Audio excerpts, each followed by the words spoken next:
అందరికీ నమస్తే అండి.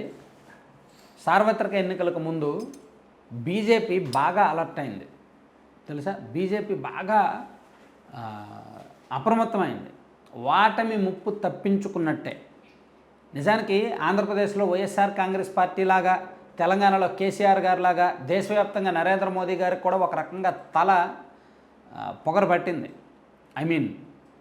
నియంతృత్వం కొంత అలవాటైంది. వరుసగా 2 సార్లు గెలిచి 10 ఏళ్ళు అధికారంలో ఉండేసరికి కొన్ని విషయాల్లో బాగా నెత్తికెక్కారు. అధికార మదం నెత్తికెక్కింది. కానీ ఎన్నికలకు ముందు అప్రమత్తమయ్యారు. సెంట్రల్ ఇంటెలిజెన్స్ వర్గాలు చాలా షార్ప్గా పనిచేస్తాయి, చాలా పకడ్బందీ నివేదికలు ఇస్తాయి. సో ఆ నివేదికలను పట్టుకొని చూసుకొని అలర్ట్ అయ్యారు. వాటమి ముప్పు ఉంది అని ముందుగానే గ్రహించారు. ఎస్, అందుకే మన పాత మిత్రపక్షాలను దగ్గరకు తీర్చుకుంటే బెటర్. పాత మిత్రపక్షాలు ఎవరెవరు ఉన్నారో వాళ్ళందరినీ దగ్గరకు తీసుకుంటే బెటర్.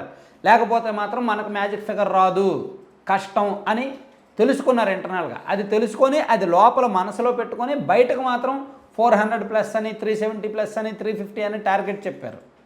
వాళ్ళు ఎంతగా అలర్ట్ అవ్వకపోతే వాళ్ళ బద్ధ శత్రువుగా ఉన్న చంద్రబాబు గారిని ఎన్డీఏలో కలుపుకుంటారు చెప్పండి. వాళ్ళతో దారుణంగా విభేదించి వెళ్ళిపోయిన శివసేనని మళ్ళీ కలుపుకుంటారు చెప్పండి. ఇప్పుడు ఆ 2 పార్టీలే దిక్కయ్యాయి. నితీష్ కుమార్ గారిని వాళ్ళు వద్దు అనుకొని బయటకు వెళ్ళిపోయిన నితీష్ కుమార్ గారిని కలుపుకుంటారు.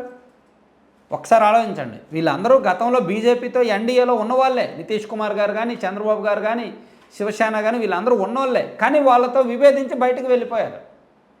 బీజేపీతో విభేదించి బయటకు వెళ్ళిపోయి వాళ్ళతో శత్రుత్వం పెట్టుకున్నారు.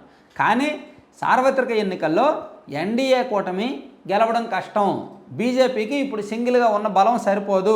సో మనం మ్యాజిక్ ఫిగర్ రావాలంటే, అధికారాన్ని నిలబెట్టుకోవాలంటే ఖచ్చితంగా మిత్రపక్షాలు తోడు ఉండాలి, పొత్తులు ఉండాలి. లేకపోతే ఇండియా కూటమి చేతుల్లోకి అధికారం వెళ్ళిపోద్ది అనేది గ్రహించి సో వీళ్ళందరినీ కలుపుకున్నారు. ఇప్పుడు వాళ్ళే పెద్ద దిక్కయ్యారు. చూడండి, బీజేపీకి 240 సీట్లు వచ్చాయి, ఎంపీ సీట్లు. 240 కాదు కదా మ్యాజిక్ ఫిగర్ 272 కావాలి.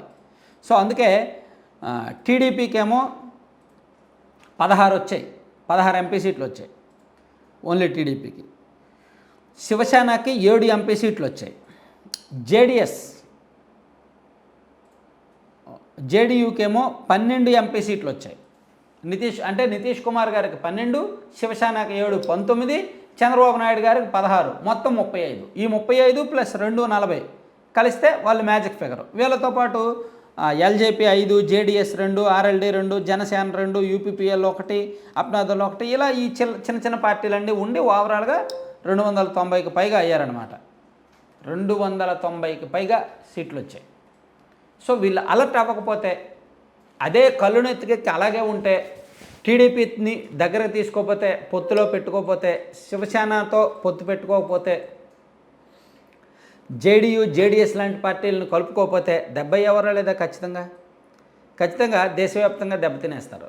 ఇండియా కూటమికి అధికారం అప్పచెప్పినట్టు ఉంటుంది. సో ఇప్పుడు బీజేపీ నిశ్చింతగా ఉండొచ్చు. కాకపోతే మిత్రపక్షాలను చిన్నచూపు చూడకూడదు. గతంలో బీజేపీ మిత్రపక్షాలంటే చిన్నచూపు. వాళ్ళు ఏమడిగినా ఇచ్చేవాళ్ళు కాదు. వాళ్ళని మిత్రపక్షాలుగా ఉంటూనే వాళ్ళ సొంత రాష్ట్రాల్లో బీజేపీ ఎదగడానికి వీళ్ళని అనగదొక్కేవాళ్ళు. మిత్రపక్షాలను అనగదొక్కి వాళ్ళు ఆ సొంత రాష్ట్రాల్లో బీజేపీ పార్టీని ఎంకరేజ్ చేసేవాళ్ళు.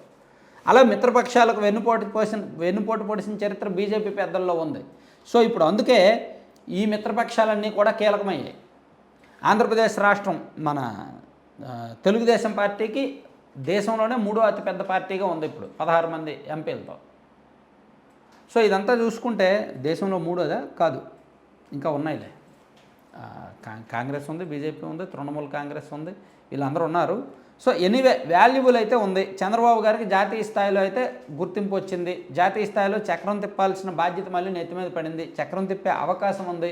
ఎందుకంటే ఏ ఒక్క పార్టీకి మ్యాజిక్ ఫిగర్ రానప్పుడు ఇటువంటి పార్టీలన్నీ కూడా చక్రం తిప్పుకునే అవకాశం ఉంటుంది. సో రాష్ట్రానికి కొన్ని డిమాండ్లు కావాలి, కొన్ని డిమాండ్లు నెరవేర్చుకోవాలి.